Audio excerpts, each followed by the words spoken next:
aiment bien, il y a des gens qui ne peuvent pas se séparer de la télévision. Quand ils sont calés devant la télévision, c'est difficile. Et il va se mettre à regarder un film. Tant qu'il n'a pas fini le film, il ne peut pas bouger. C'est comme s'il est collé au fauteuil. Surtout les femmes le savent.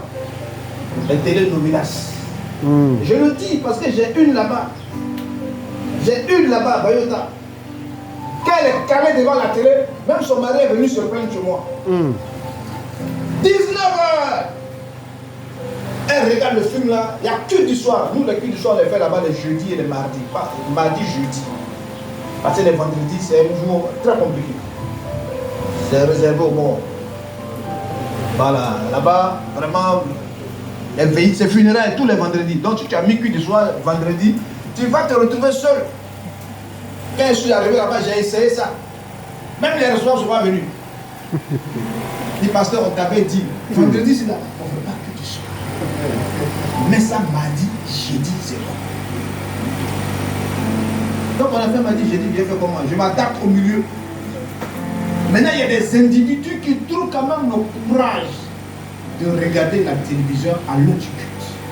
Télénovelas. Quand vous regardez, les gens ils sont malins, ils mettent un suspense. Ça dit, ça ne finit pas. À suivre demain. Toi, tu te dis, ah, la partie là, je ne dois pas rater ça demain. Et demain, tu vas te caler pour regarder encore. Et tu vas passer à côté de l'église. Quand on aime le Seigneur, il faut mettre le Seigneur la première fois dans sa vie. C'est-à-dire, rien ne doit t'empêcher d'être dans la présence de Dieu. Jésus a dit au jeune homme, vends tous tes biens, distribue-les aux pauvres, ensuite viens, tu auras la vie éternelle. Il est reparti tout malheureux, tout triste. Il était attaché à ses biens.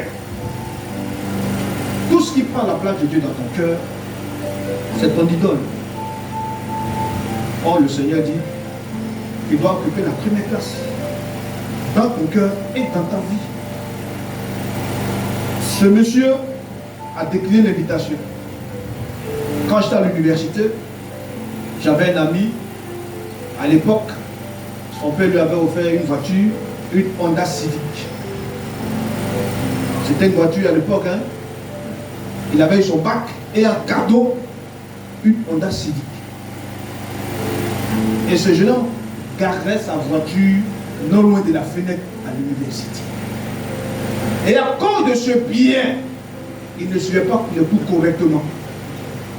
Parce que toutes les 5 minutes, il doit sortir pour regarder s'il y a quelqu'un qui s'est accoudé, qui s'est adossé sur son véhicule.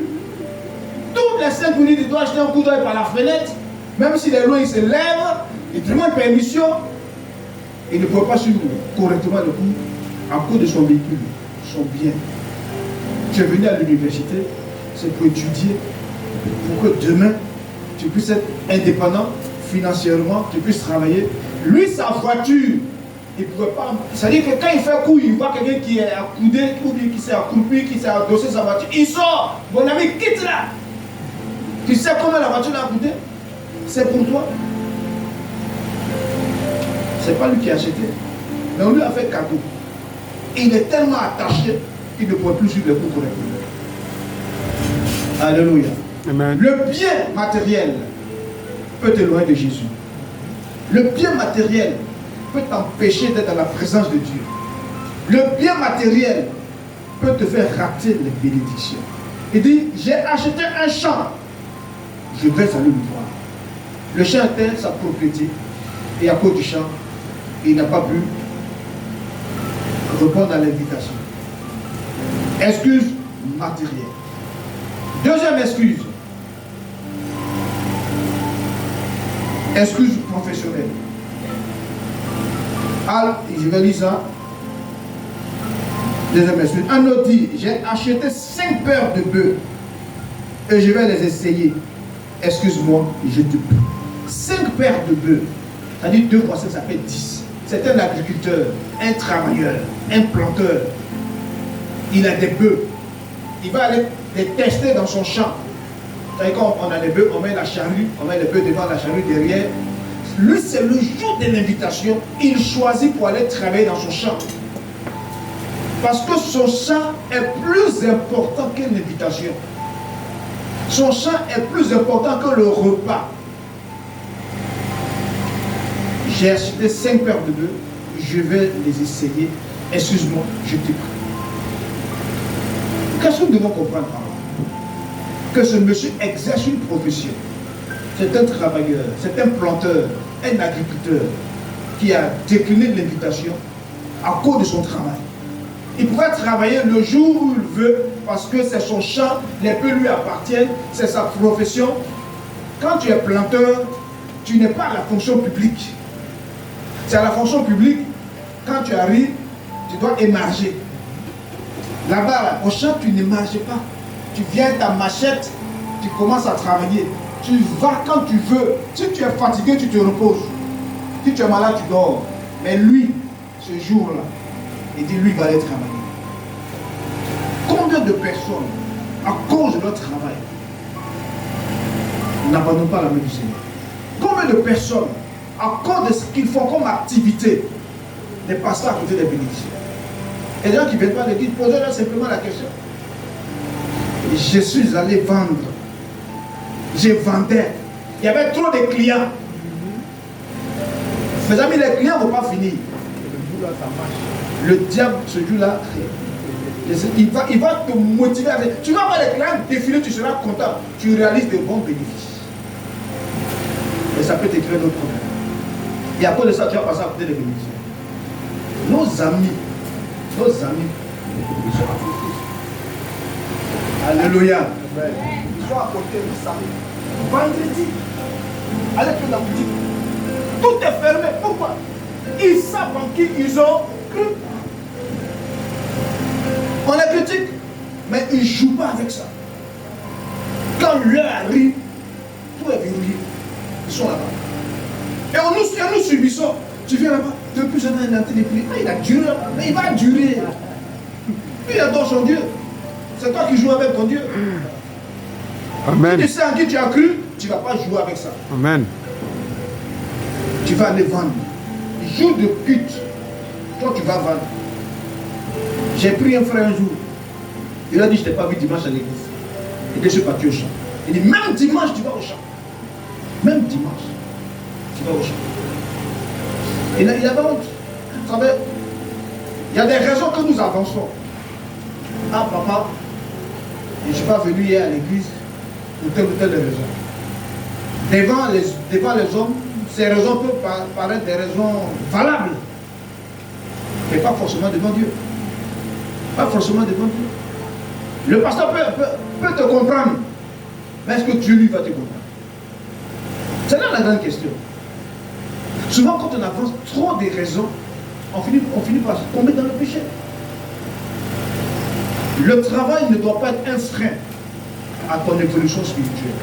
Amen. Le travail ne doit pas t'empêcher d'aller à l'église. Il y a des gens, quand on parle de ça, ils disent, mais si je ne travaille pas, comment je vais payer ma dîme? Je vais donner ma dîme avec quoi si je ne travaille pas? Il faut travailler. Mais il faut faire la part des choses. Amen.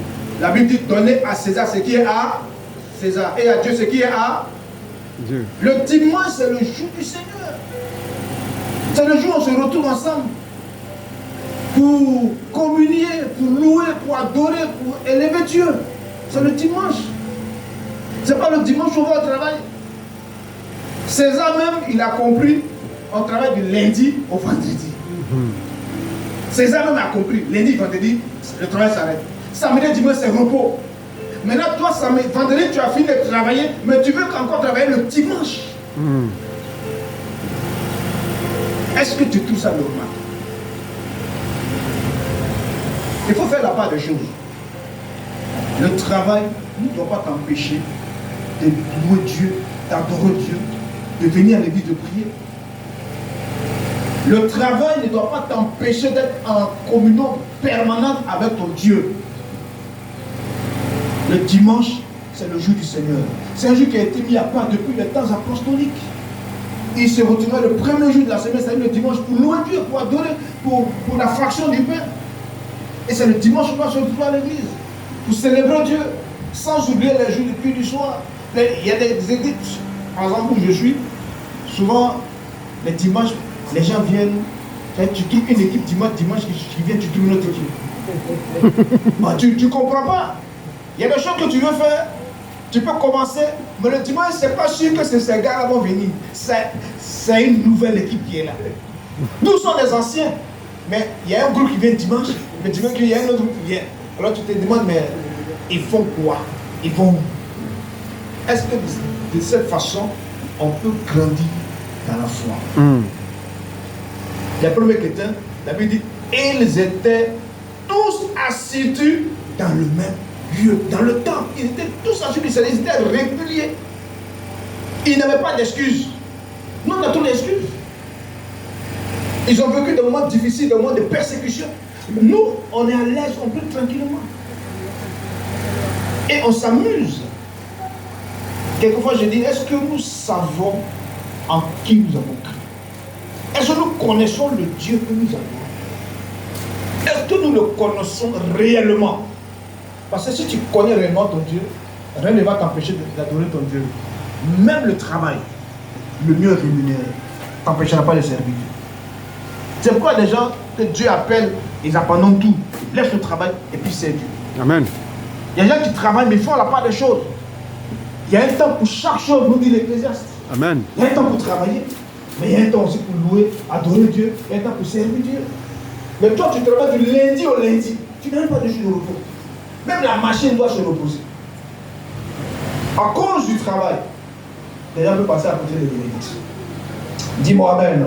Amen. Je prie Dieu que tu ne passes pas à côté des bénédictions. Amen. Que le travail ne soit pas pour toi une excuse pour ne pas célébrer Dieu. Un jour, quand j'étais responsable à l'époque, il y a un frère, le pasteur nous a dit, on a veillé de prière. Et il est venu voir le pasteur, il dit, pasteur, vraiment je ne pourrais pas être à la veillée ce soir. Le pasteur lui dit, non, tu dois être à la veillée, tu es responsable. Il dit, je ne peux pas être à la veillée. Pourquoi? J'ai un oncle qui a voyagé, il m'a laissé sa maison, il m'a laissé surveiller sa maison. Le pasteur lui a dit, laisse la maison, les anges de Dieu vont s'en occuper. Toi, viens là-bas. Il dit, non. Oui, je sais que les anges vont s'en occuper. Mais s'il y a une présence physique, quelqu'un qu'on voit, les voleurs auront peur. My God. Vous voyez? Un raisonnement tordu. C'est-à-dire qu'il cherchait des moyens, 1000 excuses pour ne pas venir à la vie. Il dit, ce que tu dis, pasteur, tu as raison. Je sais que les anges vont veiller sur la maison. Mais s'il y a une présence physique que les gens voient, les voleurs vont avoir peur. Le pasteur dit, moi je n'accepte pas tes raisons. Je t'attends demain vendredi à la veillée. Et vendredi n'est pas venu à la veillée. Maintenant le dimanche matin, en plein culte, pendant qu'on donnait les témoignages, le monsieur se portait un gros gaillard. Il dit, il verra un témoignage.